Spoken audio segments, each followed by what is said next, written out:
আজকে আপনাদের মাঝে আমি কিছু কথা শেয়ার করব। সেটা হলো ফ্যামিলির বড় যে সন্তান হয়, সে প্রথম যে সন্তান জন্মগ্রহণ করে ফ্যামিলি থেকে, সেই সন্তানের কথা।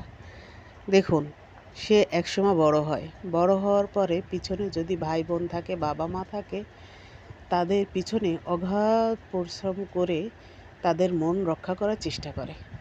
একসময় এসে সেটা আর পারে না, কারণ সবাইকে দিতে দিতে সে নিঃস্ব হয়ে যায়। কিন্তু সবার মন রক্ষা আর হয় না। কিভাবে হবে বলুন? সবাই চিন্তা করে, ও তো বড়, ওর দায়িত্ব অনেক বেশি, ও আমাদের করবে, ওর আমরা বড় করেছি না, ও আমার বড় ভাই না। এভাবে এক একজন এক এক রকমের কথা বলবে। কিন্তু আসলে বড় যে, তার যে মনের কষ্ট বলার কেউ থাকে না। তার অবস্থান বোঝার মতো এরকমের ফ্যামিলিতে কোনো লোক থাকে না।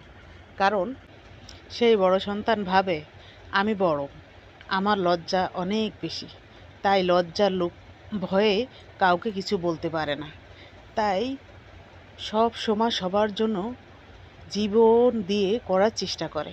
আসলে আমাদের সবার বোঝা উচিত যে বড় সে শুধু করবে, নাকি সবাই মিলেমিশে করা উচিত। সবার একসাথে হাত মিলিয়ে চলা উচিত, কাঁধে কাঁধ মিলিয়ে চলা উচিত। কোনটা?